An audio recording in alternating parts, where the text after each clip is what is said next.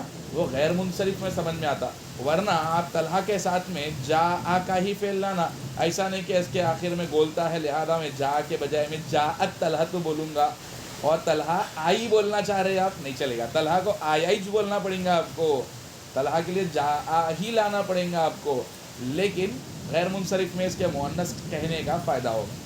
دوسرے نمبر پر آتا ہے الف مقصورہ۔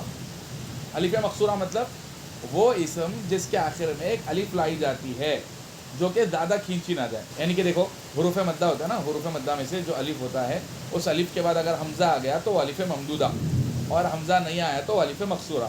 یوزلی لوگ سمجھتے یا رہنا اس کے اوپر کھڑا زبر لگانا تو وہ الف مقصورہ ہوتی ہے، جیسے کہ فعلا، قصوا، یا لکھتے ہیں اور کھڑا زبر لگا دیتے ہیں پہلے والے لیٹر پر، نصرا، یہ سب کیا ہوتے ہیں؟ الف مقصورہ ہوتے ہیں سمجھتے ہیں، حالانکہ ایسا نہیں ہے۔ عصا بھی الف مقصورہ ہے، سمجھ رہے ہو؟ عصا بھی کیا ہے؟ الف مقصورہ میں آتا ہے، وہ الف جس کو زیادہ نہ کھینچا جائے وہ الف مقصورہ ہے۔ الف ممدودہ مطلب جس کے اندر ایک الف ہو اس کے بعد حمزہ بھی آئے، تو حروف مد متصل کا رول آپ لوگ نورانی قاعدے میں پڑھے ہوئے ہوں گے، حمزہ اگر حروف مدہ کے بعد آئے تو وہ مد متصل ہوتا ہے بول کے، تو آخر میں ایسا الف آنا اور اس کے بعد حمزہ آنا تو وہ کہلاتا ہے الف ممدودہ۔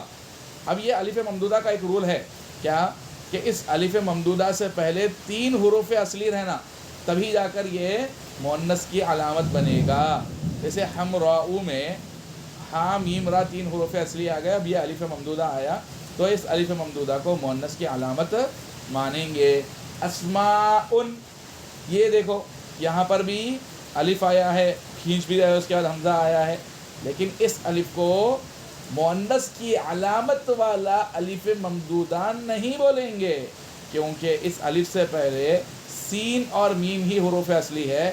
اسماء کے اندر کا جو الف ہے وہ حروف اصلیہ میں سے نہیں ہے، ہدایت النو والے جانتے ہیں کہ سمون سے یا وسمن سے نکلا ہے، یہ اسم تو ایکسٹرا لایا گیا ہے، ٹھیک ہے؟ لہذا الف مقصورہ جو الف زیادہ نہ کھینچا جاتا ہو، الف ممدودہ جس کے اندر ایک شرط ہے کہ اس سے پہلے 3 حروف اصلیہ پائے جاتے ہو، یہ الف مقصورہ اور الف ممدودہ مؤنث کی علامت ہے۔ تو یہ 3 چیزیں جہاں پر بھی آپ دیکھیں، آپ بول دیں گے، دیکھنے کے بعد آنکھ بند کر کے بولنا، کیا بولنا؟ کہ یہ مؤنث قیاسی ہے، مؤنث قیاسی ہے، چاہے مرد کا ہی نام کیوں نہ ہو، طلحہ بولے جیسا۔ چل اب مؤنث سماعی کا مطلب کیا ہوتا ہے؟ کوئی رول نہیں ہوتا ہے یہاں پر، ہم نے جس کو کہہ دیا مؤنث وہ ہے مؤنث، ٹھیک ہے؟ اب عربوں نے کن کن کو مؤنث کہا ایک سوال ہوتا ہے، تو وہ لوگ کیا ہے رول تو نہیں بنائے لیکن تھوڑا بہت دے دیے، 4-5 چیزیں ہیں جن کو مؤنث وہ جو بھی دکھیں گی کوئی علامت آئے نہ آئے مؤنث بولتے ہیں۔ پہلے نمبر پر آتے ہیں کون؟ عورتوں کے نام، عورتوں کے نام، جو بھی عورت کا نام ہے وہ مؤنث ہے۔ اب جیسے کچھ نام ہوتے ہیں جو دونوں جگہ یونیسیکس ہوتے ہیں، کچھ نام جیسے فردوس، لڑکیوں میں بھی ہوتا ہے نام، یہ لڑکوں میں بھی ہوتا ہے نام، تو جب یہ نام لڑکی کا ہے تو یہ نام ہے مؤنث، جب یہ نام لڑکے کا ہے تو یہ نام ہے مذکر، ٹھیک ہے؟ تو نام جتنے بھی عورتوں کے رہیں گے وہ ہے مؤنث۔ دوسرے نمبر پر آتا ہے عورتوں کے ساتھ خاص نام، جیسے امن ماں، بنتن بیٹی، اختن بہن۔ اب یہ سب لوگ عورتیں ہی ہو سکتے ہیں نا، مرد تو ماں نہیں بن سکتا ہے، مرد بہن بیٹی نہیں بن سکتا ہے، لہذا یہ سب کیا ہے عورتوں کے نام ہے، تو علامت علامت کچھ بھی نہیں رہتی، صاف صاف مؤنث ماننا پڑے گا ان کو، ٹھیک ہے؟ تیسرے نمبر پر آتے ہیں قبیلوں کے نام، جیسے کہ قریش، تیم، تغلب، یہ عربوں کے قبیلے کے نام۔ یا ہندوستان کے اندر کاسٹ سسٹم ہوتا ہے نا، تو اس کاسٹ سسٹم کے اعتبار سے فی الوقت ہمارے بھارت تلنگانہ کی حکومت ریڈی، راؤ، مودی، یہ سب کیا ہے بولو؟ یہ برادریاں ہیں، یہ سب کیا ہے مؤنث یوز کیے جائیں گے۔ قبیلوں کے نام، شہروں کے نام، یہ بھی کیا ہوتے ہیں مؤنث ہوتے ہیں۔ ملکوں کے نام یہ بھی ہوتے ہیں مؤنث۔ حیدرآباد، حیدر تو مذکر مردوں کا نام ہے نا، ہاں بالکل مردوں کا نام ہے، لیکن یہ اب سٹی کا نام ہے، لہذا آپ حیدرآباد بلدتن جیدتن، حیدرآباد ایک اچھا بہترین خوبصورت شہر ہے بولیں گے آپ، ٹھیک ہے، تو مؤنث یوز کریں گے اس کو. اسی طریقے سے ملکوں کے نام جیسے مصر، بھارت کو کیا بولیں گے؟ ہند. ٹھیک ہے، العرب، یہ سب مؤنث یوز کیے جائیں گے. شہروں کے نام، ملکوں کے نام، قبیلوں کے نام. چوتھے نمبر پر انسان کے اعضاء جو کہ ڈبل ہے، باڈی کے وہ جو پارٹس ڈبل ہے وہ مؤنث ہوتے ہیں. جیسے کہ کیا بولیں گے؟ رجلن، پیر کے معنی میں آتا ہے. دو ہے نا پیر سب کو، کسی کا کٹ گیا تو بات الگ ہے، لیکن ہوتے تو دو ہے، تو رجلن ہوگا مؤنث. خیر، اس طریقے سے تمام تر انسان کے باڈی کے ڈبل پارٹس جو بھی ہیں وہ کیا ہو جائیں گے؟ وہ مؤنث ہو جائیں گے. لیکن 4 چیزیں ایسے ہیں جو مؤنث نہیں ہوں گے. جیسے وہ کیا کیا ہے؟ خدن، جس کے معنی آتے ہیں گال، رخسار. اور مرفقن، جس کے معنی آتے ہیں کوہنی. ٹھیک ہے نا. اسی طریقے سے اور کیا ہے؟ خدن، مرفقن. صدغن، جس کے معنی آتے ہیں کنپٹی. یہ مذکر ہے، ڈبل ہونے کے بعد 2 کنپٹی ہے ہمارے پاس، 2 کوہنی ہے ہمارے پاس، 2 گال ہے ہمارے پاس. اور ایک لفظ ہے آسان نحو میں لکھا ہوا ہے، وہ 4 لفظ کیا ہے؟ ڈبل ہونے کے باوجود مذکر ہے. اچھا، ڈبل مطلب تربل رہے تو، چبل رہے تو بھی مذکر مؤنث ہی پڑھیں گے. جیسے اصبعن، انگلی کے معنی میں آتا ہے.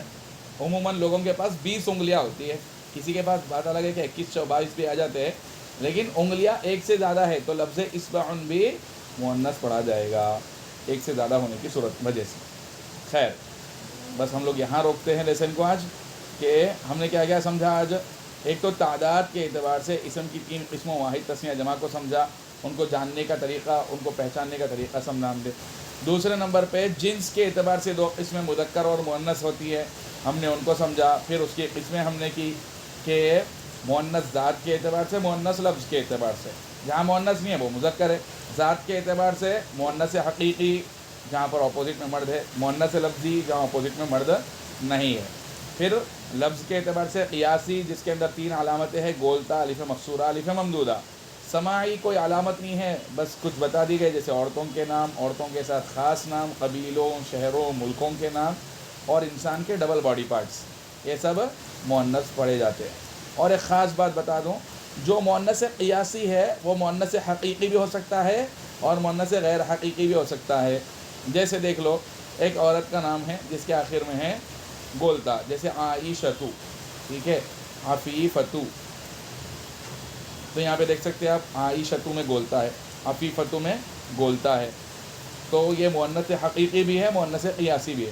ایسے ہی ظلمتن، مؤنث حقیقی بھی ہے، قیاسی بھی ہے کیونکہ اس کے اندر گولتا ہے، اور ساتھ ہی ساتھ غیر حقیقی بھی ہے کیونکہ اپوزٹ میں مرد اس کے نہیں ہے. اسی طریقے سے مؤنث سماعی جو ہوتا ہے وہ حقیقی بھی ہو سکتا ہے، غیر حقیقی بھی ہو سکتا ہے. جیسے زینب مؤنث حقیقی ہے اور مؤنث سماعی ہے. ماں مؤنث حقیقی ہے اور مؤنث سماعی ہے. یہ ایسے ہی مصر مؤنث سماعی ہے اور ساتھ میں مؤنث غیر حقیقی ہے کیونکہ اس کی شادی نہیں ہو سکتی مصر کی. دہلی اپوزٹ میں مرد نہیں ہے نا، حیدرآباد. تو یہ سب کیا ہے بولیے؟ کنپٹی. خالص کنپٹی کی شادی نہیں ہوتی، پورے انسان کی شادی ہوتی ہے. تو مؤنث قیاسی حقیقی اور غیر حقیقی ہو سکتا ہے، مؤنث سماعی حقیقی اور غیر حقیقی ہو سکتا ہے.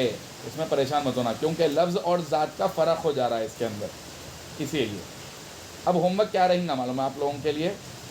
ہوم ورک رہے گا کہ ہم کچھ ورڈز بھیجیں گے، اس کے اندر جو مفردات رہیں گے کم سے کم 10 مفردات کا آپ کو تثنیہ بنانا رہے گا. 10 مفردات کا تثنیہ بنانا رہے گا. اور پھر ہم کچھ جمع بھیجیں گے، ان جمعوں کو مکسر ہے یا سالم ہے، قلت ہے یا کثرت ہے، آپ کو پہچاننا رہیں گا. یہ ہے تعداد والے لیسن کا پریکٹیکل ہوم ورک. جنس والے لیسن کا ہوم ورک کیا رہیں گا مذکر و مؤنث کو پہچاننا. اب مؤنث کے اندر پہچاننا کیا رہیں گا؟ قیاسی ہے، پھر اس کے بعد حقیقی غیر حقیقی میں سے کون ہے؟ سماعی ہے، پھر اس کے بعد حقیقی غیر حقیقی میں سے کوئی ہے کیا؟ اب مؤنث ہی نہیں ہے تو مذکر ہے کیا؟ ٹھیک ہے، اس حساب سے آپ کو مذکر مؤنث کے لیسن اور واحد تسنیہ کے لیسن کے پریکٹیکلز دیے جائیں گے، وہ کر کے لانا ہے آپ نے. انشاءاللہ نیکسٹ ویک میں ہوم ورک بھی پہلے سے چیک رہیں گے، پریکٹیکلس آپ لوگوں کے، اور آپ لوگ ہوپ فلی ٹائم ہوتے ہی جوائن ہو جائیں گے تو ہم اشتقاق و عدم اشتقاق کا بھی، معرفہ نکرہ کا بھی، اور معرب مبنی کے بھی تفصیلات پڑھ لیں گے. اللہ تعالیٰ سے دعا ہے کہ اللہ تعالیٰ ہم لوگوں کو سمجھ عطا فرمائے، دل سے پڑھنے والا بنا دے. آمین.